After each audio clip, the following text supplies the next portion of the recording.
ஆண்டவராகிய இயேசு கிறிஸ்துவின் நாமத்திற்கு மகிமை உண்டாவதாக. இந்த நல்ல நாளிலே உங்கள் யாவரையும் நான் வாழ்த்துகிறேன். இந்த நாளின் தியானத்திற்கு என்று தெரிந்து கொள்ளப்பட்ட வேத பகுதி யாக்கோபு 4:6. James chapter 4:6.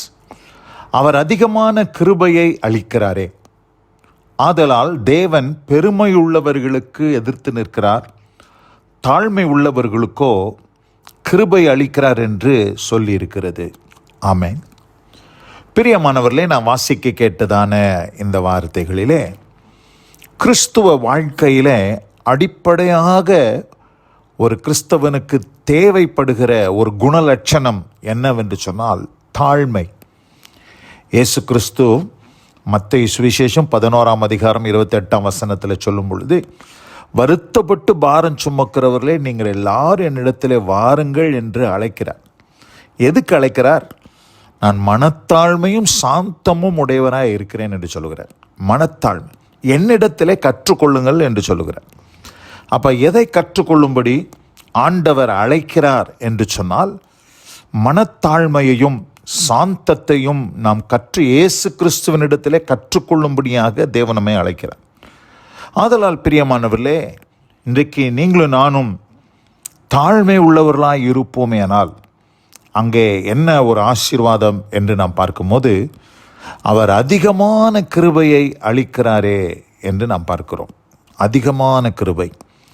பெருமை உள்ளவர்களுக்கு தேவனே எதிர்த்து நிற்கிறார், தாழ்மை உள்ளவர்களுக்கோ கிருபை அளிக்கிறார்.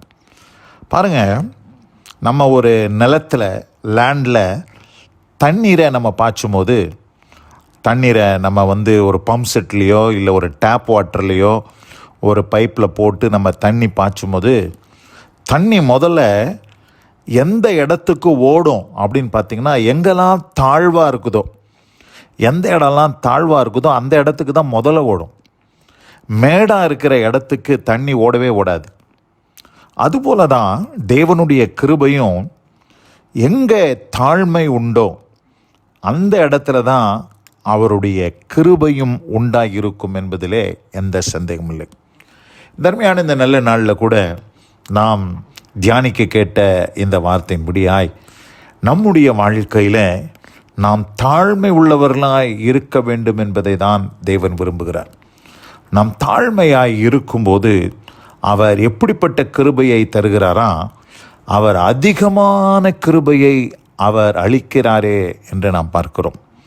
தர்மையான இந்த நல்ல நாளில் கூட இன்றைக்கு ஆண்டவருடைய பார்வையில் நாம் தாழ்மை உள்ளவர்களாக இருக்கும்போது நமக்கு அதிகமான கிருபையை தேவன் தருகிறார். ஆனால் வேதத்தில் நாம் வாசிக்கும் போது அங்கே ஒரு காரியம் அங்கே நடக்கிறதை நாம் அறிந்திருக்கிறோம்.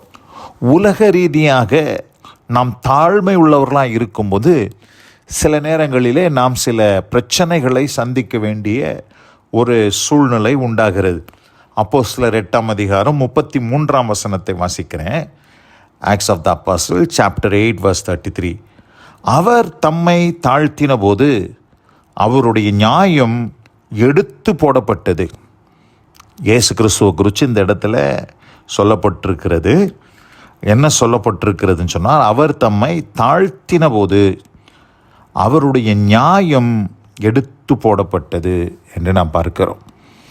ஆங்கில வேதத்தில் வாசிக்கிறேன், in his humiliation his justice was taken away. நம்ம அநேக நேரங்களில் இதை நம்ம சந்திக்க வேண்டியிருக்கும். உலகத்தில், உலக மக்கள் நடுவில் நாம் தாழ்மை உள்ளவர்களாய் நம்மை தாழ்த்தி நாம் தாழ்ந்து போகும்போது நம்முடைய நியாயம் எடுபடாமல் போய்விடும் என்பதுதான் உண்மை. ஆனால் தேவன் நமக்கு கிருபை அளிக்கிறார். தேவன் நம்மேல் பிரியமாக இருக்கிறார். ஆண்டவர் நம்மை ஆசீர்வதிக்கிறார், வழி நடத்துகிறார், எல்லாம் உண்டு. ஆனால் உலக ரீதியாக நம்ம தாழ்த்தும் போது நம்முடைய நியாயம் எடுத்து போடப்பட்டது என்று நான் பார்க்க. யாருக்கு? இயேசு கிறிஸ்துவுக்கே. அநியாயமாக தானே அவரை சிலுவையில் அறைஞ்சாங்க. அப்போது நியாயமான தீர்ப்பு இல்லை, அநியாயம். ஏன் என்று சொன்னால், அவர் தன்னை தாழ்த்தினார். வாய் திறவாத ஆட்டை போல் இருந்தார். சிலுவை பரியந்தம், மரண பரியந்தம் தன்னை தாழ்த்தினதினாலே அங்கே என்ன நடந்தது? அவருடைய நியாயம் எடுத்து போடப்பட்டது in his humiliation his justice was taken away. எவ்வளோ ஒரு பயங்கரமான காரியம் பாருங்கள். பிரியமானவர்களே, ஒருவேளை நீங்கள் தாழ்மை உள்ளவர்களாய் உங்களை தாழ்த்தி நீங்கள் நடக்கும்போது உங்களுடைய வேலை ஸ்தலத்தில், உங்கள் குடும்பத்தில், உங்கள் சபையில், பல இடங்களிலே உங்களுடைய நியாயம் எடுபடாமல் போகலாம். அதுக்காக நீங்கள் தாழ்மையாக இருக்கிறத விட்டு விடாதீங்க. நீங்கள் தாழ்மை உள்ளவர்களாக இருங்க. தேவன் உங்களுக்கு அதிகமான கிருபையை அளித்து உங்களை ஆசீர்வதிப்பதற்கு தேவன் போதுமானவராக இருக்கிறார்.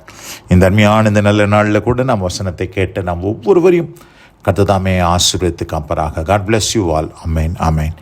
நாம் ஜெபிப்போம். எங்கள் அதிகமாய் நேசிக்கிறதான எங்கள் அன்பின் பரலோக பிதாவே, அவர் அதிகமான கிருபையை அளிக்கிறாரே. ஆதலால் தேவன் பெருமை உள்ளவர்களுக்கு எதிர்த்து நிற்கிறார், தாழ்மை உள்ளவர்களுக்கோ கிருபை அளிக்கிறார் என்று சொல்லியிருக்கிற வார்த்தையின்படியாய் இந்த நாளிலே தாழ்மை உள்ளவர்களுக்கு தேவன் அதிகமான கிருபையை தருகிறீர். உலகத்திலே நாங்கள் தாழ்மையுள்ளவர்களாய் நடக்கும்போது எங்களுடைய நியாயம் எடுத்து போடப்படுகிறது. ஆண்டவரே, ஆயினும் அவைகளை குறித்து நாங்கள் கவலைப்படாமல் இயேசு கிறிஸ்து எப்படி தாழ்மை உள்ளவராய் வாழ்ந்தாரோ அதுபோல நாங்களும் வாழ கர்த்தர் எங்களுக்கு கிருபையும் சகாயமும் செய்தருளும்படி நாங்கள் மன்றாடி ஜெபிக்கிறோம். வசனம் கேட்ட பிள்ளைகள் ஒவ்வொருவரையும் ஆசீர்வதித்து காத்துக்கொள்ளும் தேவ கிருபைக்கு தாழ்த்துகிறேன். இயேசு கிறிஸ்துவின் வல்ல நாமத்தில் பிதாவே. ஆமென், ஆமென்.